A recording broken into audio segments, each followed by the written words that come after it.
Edward Abbey, the writer who once worked as a park ranger, I didn't know he had been a park ranger, to tell you the truth, wrote the following: "Every man, every woman carries in heart and mind an image of an ideal place, the right place, the one true home, known or unknown, actual or visionary."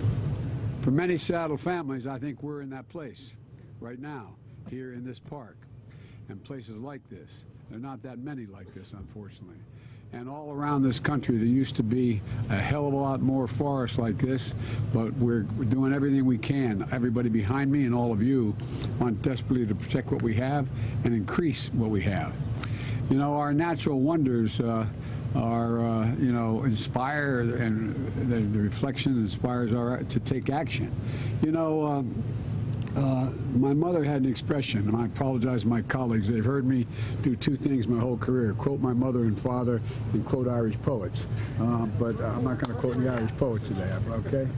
But you know, she said, out of everything difficult, something good will come if you look hard enough for it.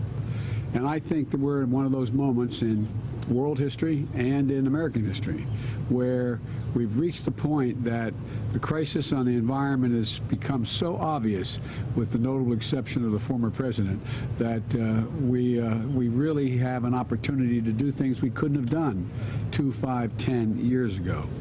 And I want to talk about that today with leaders who understand that to their core, the folks standing behind me. I wish you didn't have to stand. Don't you guys have any chairs? I'm not used to them standing for me, you know. Anyway, but here's the deal. As I said, Governor Inslee is the climate governor. I've gone to him throughout asking him for advice and counsel. And thanks for welcoming me back to Washington State, Gov, and to Mayor Harrell. The passport to the city is very much appreciated. I hope I don't do anything to have it revoked. And Congressman Smith, thank you for your commitment to the environment, including helping our armed forces transition to clean energy technologies. One of the things I've found out as the President of the United States, I get to spend a lot of that money. I get to decide where, no, I'm not joking. And we're going to completely, but before, we're going to start the process where every vehicle in the United States military, every vehicle is going to be climate friendly.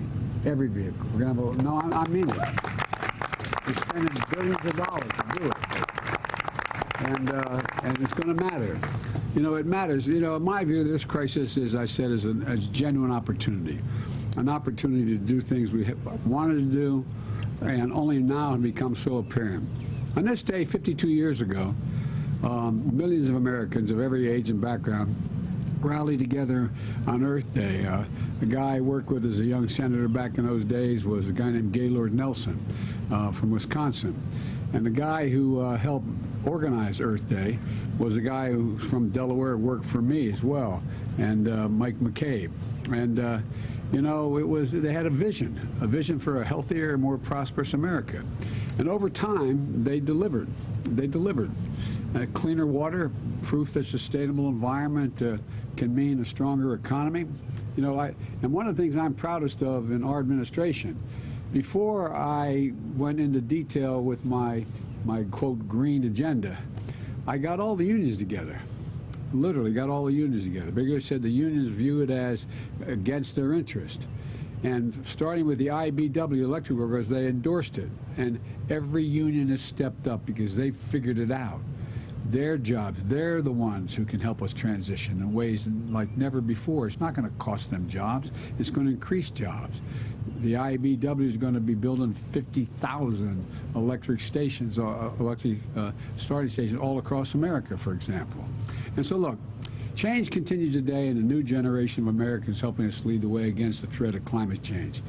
You know, every time I get a little down, I don't know about my colleagues, I suspect they're the same, I just turn on the television or take a look at all the young people. This young generation is not going to put up with all this stuff. No, they're not. I mean, they are really, really energized, whether it's basic human rights or it's the environment. They're just not stopping. And from day one of my administration, we've stood with them. Governor, I hate to admit it, but I was part of that early Earth Day. I was only 7 years old, but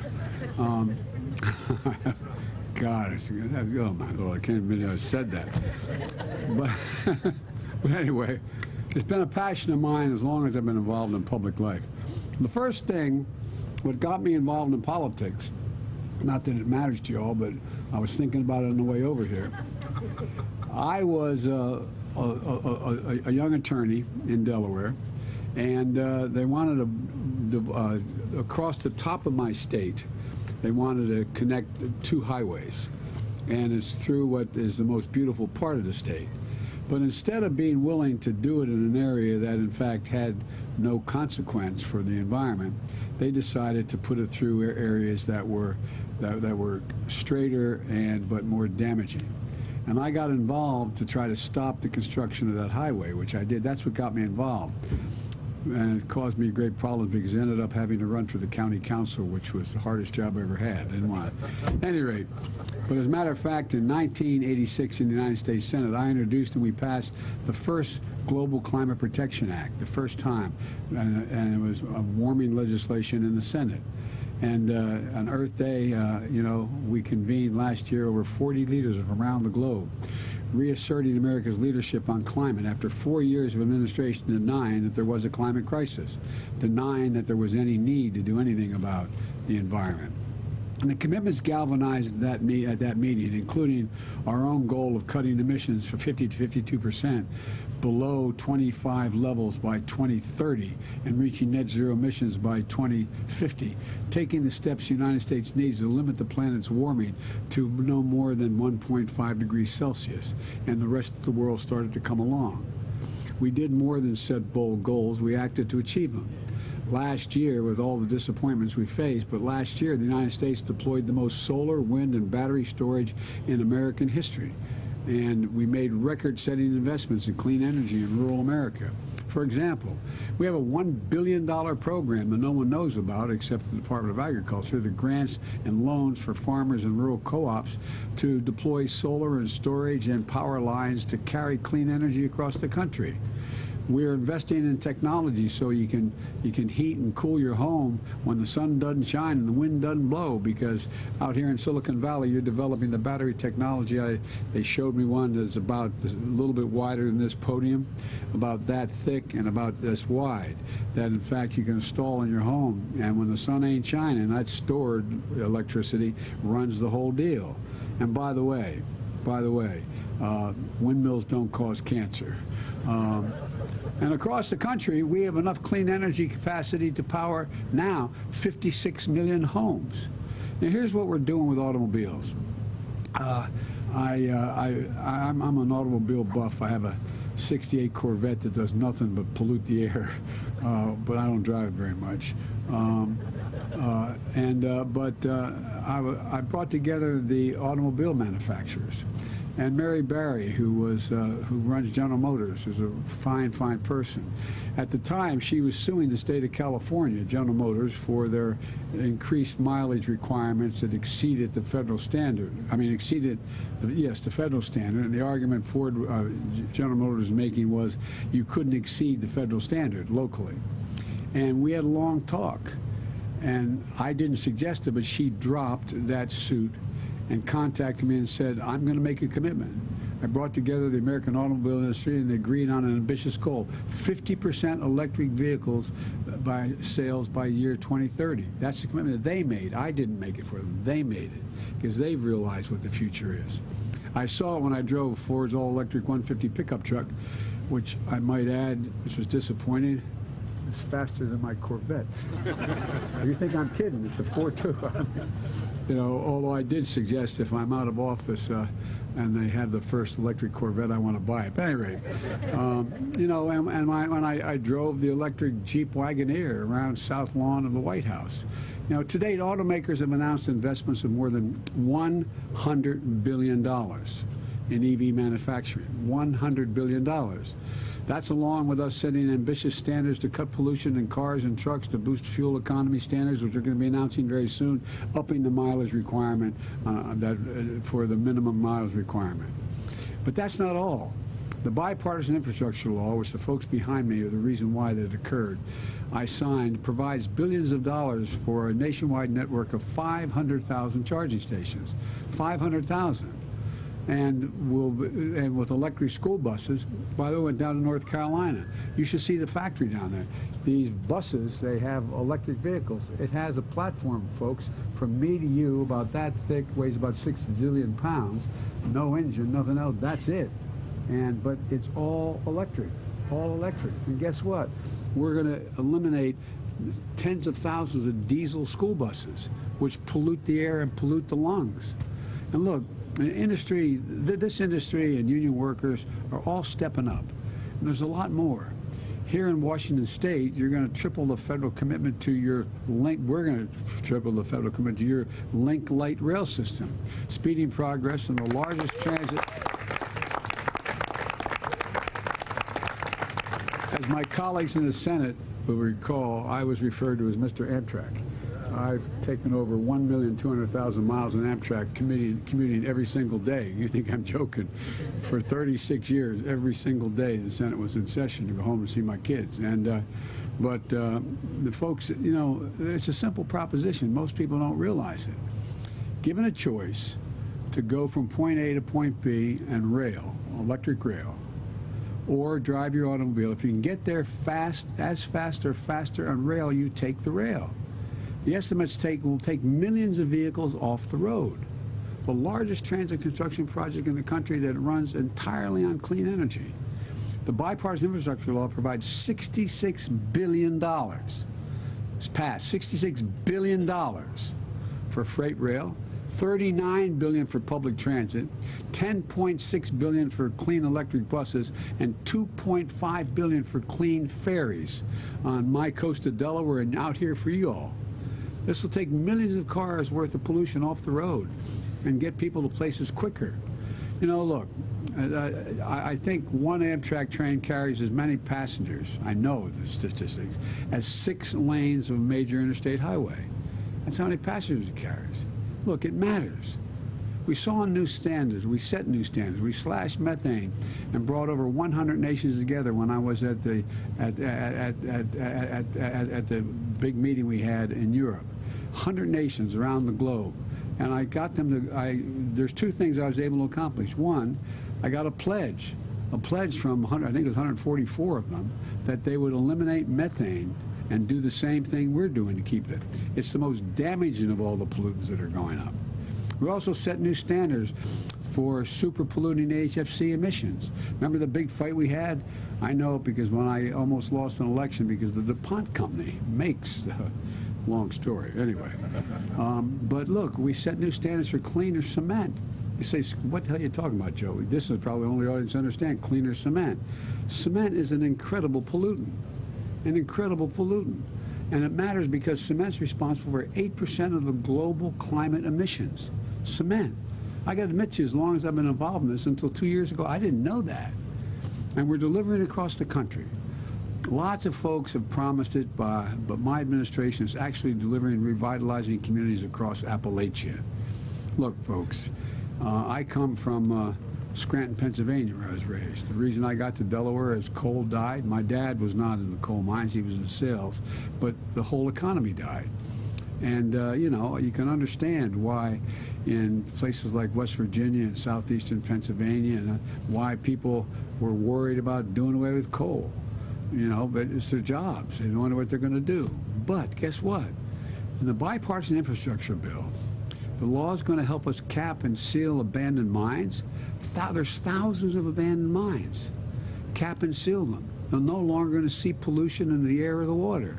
The law is putting abandoned mine workers to work at the same salary they were digging the mines in the first place. There's several thousand of these wells that have to be capped, and they have to harvest the energy, and they're going to get paid. So we've provided alternatives. They're manufacturing and installing solar panels where they once dug for coal. Look, out here in the West, we're repowering retired power plants and clean hydrogen and advanced nuclear, making them economic hubs again. And in the heartland, in the fields that feed our country, we're planting cover crops to pull carbon out of the air and out of the atmosphere. You know, they're becoming carbon sinks. Look, across the country, we set the first ever national conservation goal and protected more land and water than any other administration and record in our first year because we can do it. And now the farmers are beginning to realize if I put things in conservation, I get paid for putting cover crops down that absorb carbon. It makes sense to me. It keeps the land open and it makes the environment much better. And they get paid for it, and they should get paid for it. It's their land. We're protecting natural wonders and cultural treasures, national monuments.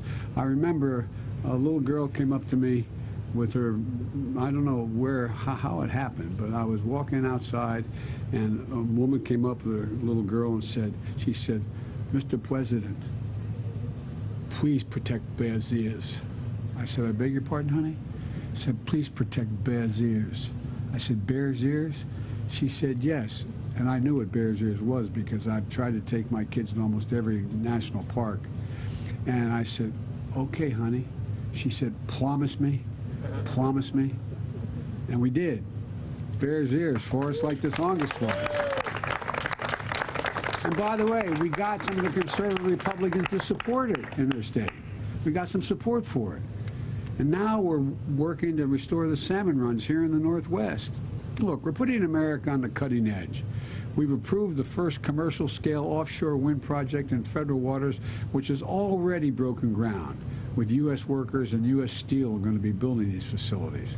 By the way, I was up in Colorado and looking at the facilities we have there. You know, we now have windmills that the blades in those windmills 102 yards long. Hear me? 102 yards long. They can be placed way out in the ocean.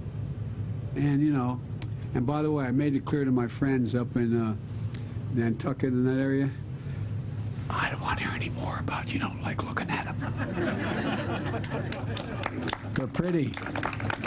But seriously, it's incredible the breakthroughs that they're making.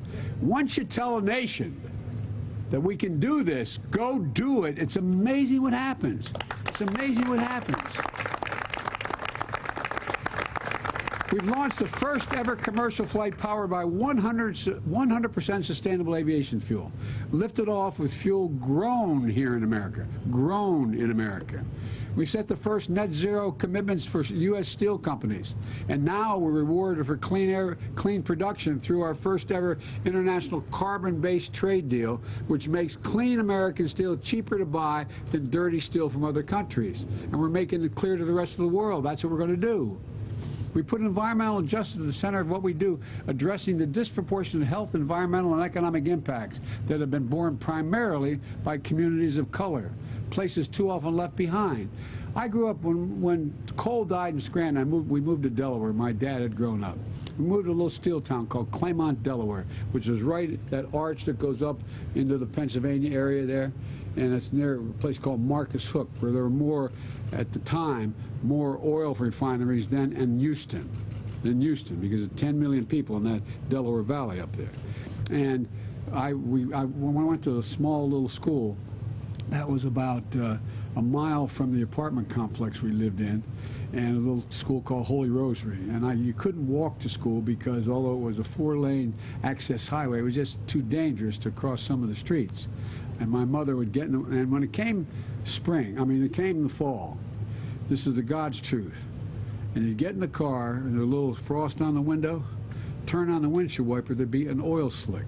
Not a joke. I have asthma, and 80% of the people who, in fact, we grew up with have asthma. That's what you call a fence line community. I understand what it's like. We only lived there. I went to school there for 12 years, but I didn't live there that whole time. My generic point is, you take a look, my state used to be, thank God it's no longer, had the highest cancer rate of any state in the nation because we have fence line communities going down Route 9, going down along the Delaware River, major facilities, oil plants and the like. And the people that get hurt are the people who live on the other side of those fences. I made a commitment. They're the people who are going to get helped as we move this. They're the people where the money's going to go to help their neighborhoods. And this bipartisan infrastructure law gives communities the money they need to get forever chemicals, PFAS, out of the water. They're deadly, deadly, and a lot of it's responsible because we, the government, and the military has engaged in activities that we didn't realize how it dangerous over the years. But we're going to get rid of it all. We started replacing 100% of all the lead pipes and poison that poison our water in America. 400,000 schools and daycare centers. The kids can't turn on that water without getting worried about whether there's lead in that water. 10 million homes in America, and here in this city, in this state. Because every American, every child should be able to turn on a faucet and drink clean water, which will also create thousands of good-paying jobs for plumbers and pipe fitters and others. Look, all you got to do is look around. Cities and states are acting. Businesses are acting. I'm acting. We need Congress to act as well. And the people behind me are pushing Congress hard. They are pushing Congress hard. Calling to pass new investments and tax credits aimed directly at lowering costs for families. Look, you talk about, there's only 2 senators occasionally don't vote with me. That's right? Literally, 48, they talk about the split in the Democratic Party. There's virtually no split in the Democratic Party. We just happen to have 50 presidents. You have 50 senators and 50 Democrats and 50 Republicans. I mean, anyone can change the dynamic, right? But all kidding aside, 48% of my Democratic colleagues in the Senate vote with me 94% of the time. So it's not like we have a split, but we have virtually no Republicans. There's some. We get up to as many as 7 or 8 will vote. This ain't your father's Republican Party. Not a joke. All you got to do is look what is being played this morning about the tape that was released. Anyway, but all kidding aside, this is a MAGA party now. It's, you got the senator from Texas and others. These guys are a different breed of cat. They're not like what I served with for so many years. And the people who know better are afraid to act correctly because they know they'll be primaried. I've had, I won't mention any of them, I promised I never would and I won't, but up to 6 come to me and say, Joe, I want to be with you on such and such, but I can't, I'll be primaried. I'll lose my race. I'll lose my race. So folks, this is going to start to change. Look, that bill that we talked about, that is the infrastructure bill, there were 2 pieces of it. It was one bill initially. And that bill had about $800 million in it for environmental related issues. Well, the one that didn't pass, the part that didn't pass yet, is one that has $531 million for environmental related issues. We got a lot done, though, in the bill that passed called the infrastructure bill that has to do with the environment, including tax credits for purchase of electric and fuel cell vehicles, new or used, which are going to save typical driver about $80 a month from not having to pay gas at the pump. Tax credits for folks to buy solar panels and heat pumps, more efficient windows, saving each an average of $500 a year to do this. Just making your home tighter so you don't leak the heat and leak the air conditioning you're going out. And my pen's ready. My pen's ready to sign. I'm anxious to sign these. Get some of these bills to my desk. And we can't forget.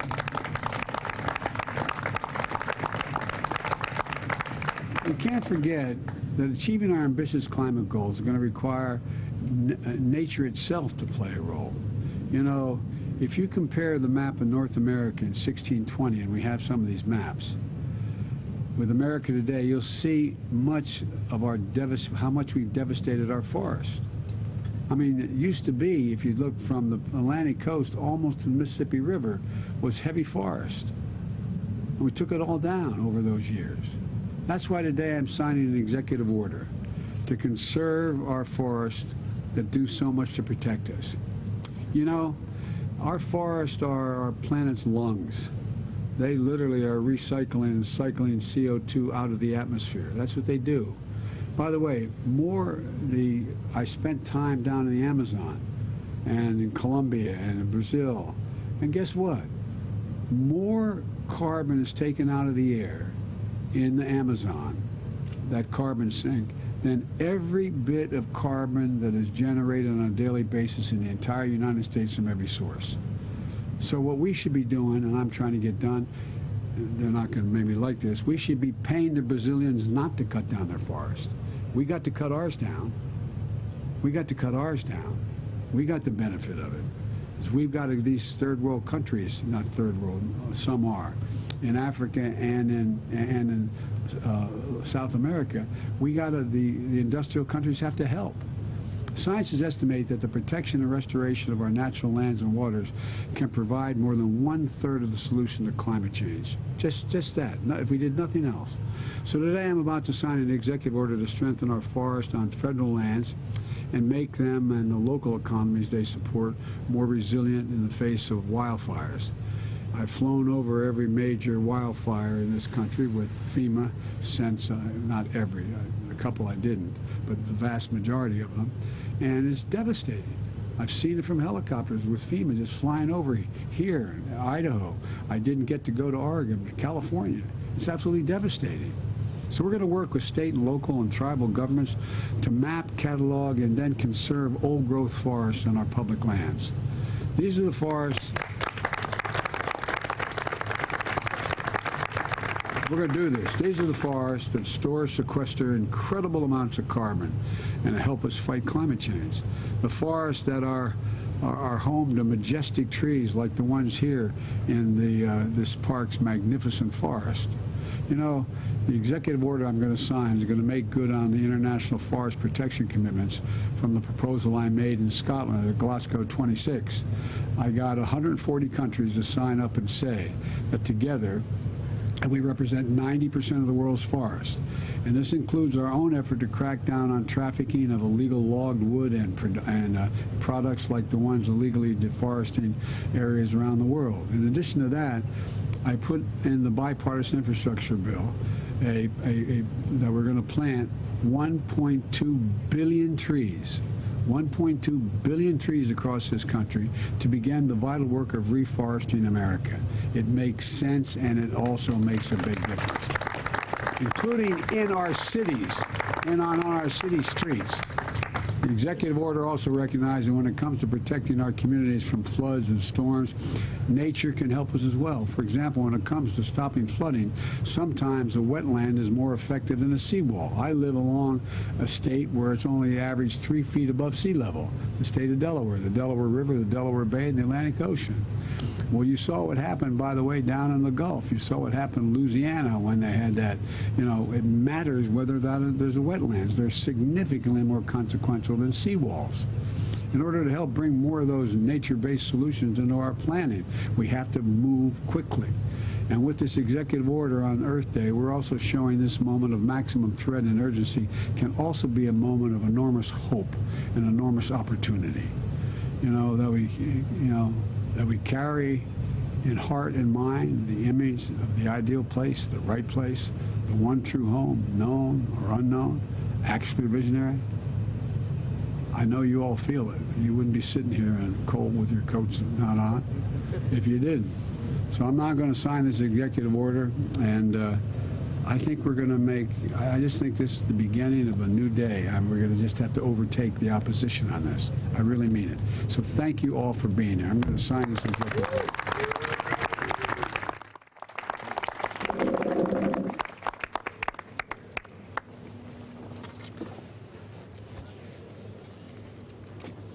Strengthening the nation's forest, communities, and local economies. And it's all about planting about 1.2 billion trees. So, and by the way, anybody bring the shovels?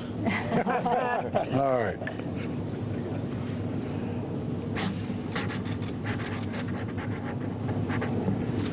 Is this a state park or is this a city park? City park. Mr. Mayor. Yes, sir. On tribal land. Let me give you Right here. Right here, It's right behind you. Thank you. There you go. All right. Nice job. Thank you. And by the way, notice who runs the Department of Interior now. Yeah. There you go.